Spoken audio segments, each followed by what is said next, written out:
엄마라는 이름으로. 대한민국 베이비 부머 세대 아시죠? 한국전이 끝나고 태어난 세대로 통상적으로 1954년부터 1963년 사이에 태어난 세대를 의미합니다. 전쟁 직후 지독한 가난을 경험했지만 대한민국 역사 이래로 최고의 성장을 따라온 세대입니다. 격변의 세월을 살면서 나라 살림은 예전보다 좋아졌다지만 빈부 갈등, 세대 간의 갈등, 남녀 간의 갈등, 부모 자식 간의 갈등, 정치적 갈등, 종교 갈등. 현재 대한민국은 어느 하나도 일치하지 않는 갈등의 연속입니다. 그러면서 누구도 옳지 않고 자신이 최고라고 주장하며 하루해를 보내고 있습니다. 하지만 그렇게 자기를 주장하다가 무리를 떠나 홀로 있으면 깊은 불안과 외로움에 잠을 이루지 못한답니다. 어느새 노년에 접어든 베이비 부머 세대.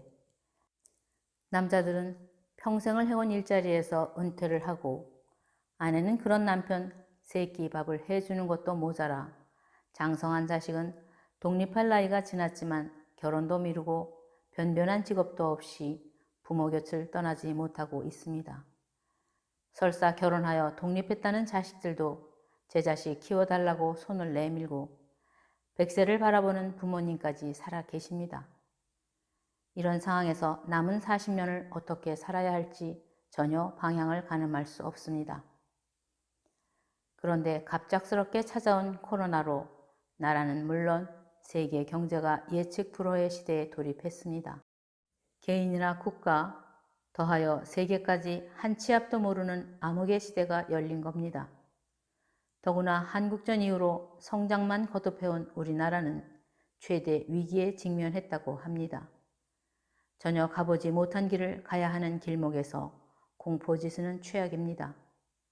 역사 이래로 최악의 위기 상황을 겪었다는 일제강점기와 전쟁을 겪은 세대가 아직 생존해 있다지만 초고령으로 더 이상 사회적인 영향력은 미치지 못합니다. 결국 전쟁 직후 지독한 가난에서 태어나 그 가난을 몸소 체험했던 베이비 부머만이 위기를 체감한 마지막 세대가 아닌가 생각합니다. 위기를 극복하는 방법에 새로운 대안은 없습니다. 소나기 오면 모두 비를 맞습니다. 태풍 불면 땅 위에 있는 것들 모두 쓸려 갑니다. 가뭄에 들판에 있는 것들 모두 메말라 죽습니다. 그러나 어떤 풍파와 고난 끝에도 반드시 살아나는 것이 있다는 겁니다. 이런 위기에서 살아난 자만이 위기를 극복하는 방법을 알고 있다는 겁니다. 그래서 그때를 살아온 여자들은 어떻게 그런 혹독한 위기를 겪었는지 베이비 부머 기억 속에 남아있던 어머니 그리고 할머니를 기억해 봅니다. 특히 공들여 키운 자식들이 급변하는 세상에 적응하지 못해 방황하는 모습을 바라보며 예전의 어머니의 마음과 비교해 보려 합니다. 일본에게 나라를 빼앗기고 전쟁도 겪으면서 수많은 자식을 키워낸 그 어머니. 배우지도 못하고 가난했어도 결코 자식에게 부끄럽지 않았던 어머니라는 이름으로 산 여자를 떠올려 봅니다. 또한 세상이 바뀌었다고 여자의 비만 맞추려는 심리가 아닌 정말 여자를 혹독하게 분석한 구스타프 칼 융의 심리 분석을 소개하고자 합니다. 융에 의하면 현대 여성은 지나치게 남성 위주로 살아가면서 정작 여자에게 있는 장점이 사라져 버렸다는 겁니다.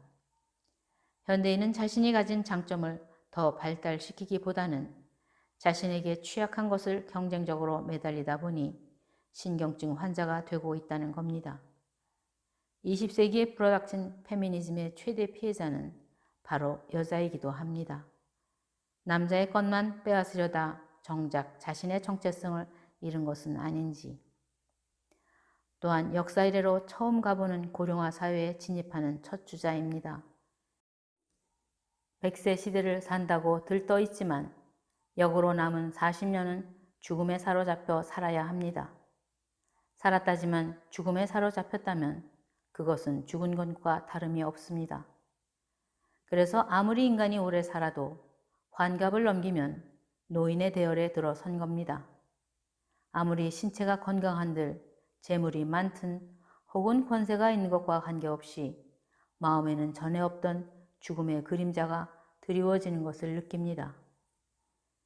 베이비 부머 세대, 환갑을 넘겼으니 실턴 줬던 노인이 되었고 어느새 손주까지 볼 나이 되었으니 엄마를 넘어 할머니까지 된 겁니다. 오로지 자식을 위해 절대 희생하며 자신의 삶은 없던 과거의 엄마와 달리 가부장적인 남편에게 당당하게 맞서며 가정의 주도권을 잡고 탁월한 정보력으로 자식의 삶을 선도하고 더 나아가 정치하고 돈 벌고 전문직으로 사회를 이끈 오늘날의 엄마와 비교해 보지만 여자로서 정작 어떤 삶이 행복했는지 알 수 없습니다. 한 알의 미랄이 썩어야 열매를 맺지만 누구도 썩고 싶어 하지 않습니다. 그런 자기 성취 시대라지만 가난했던 그 시절보다 결코 행복하지 않답니다. 돈과 권력에 매몰되어 사람의 온기가 사라졌기 때문이겠죠. 사실 인간이 어떤 세상을 살던 그저 새끼 먹다 때가 되면 죽고 또한 어떤 세상이 와도 내 마음을 나눌 한 사람만 있어도 살만한 세상이랍니다. 어느새 어머니 나이 되고 보니 옛날 옛적에 우리 어머니는 오로지 어머니라는 이름만으로 자식에게 온 마음을 주며 자신을 잊었다는 것을 알게 되었습니다.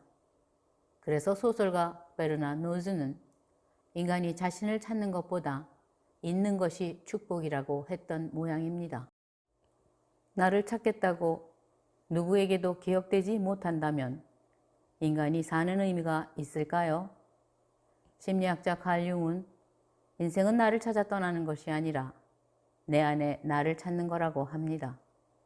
자기 개발만 내세우는 혼돈의 시대에 엄마라는 이름으로 한번 살아보세요. 아마도 세상에서 주는 그 어떤 기쁨보다 클 겁니다. 감사합니다.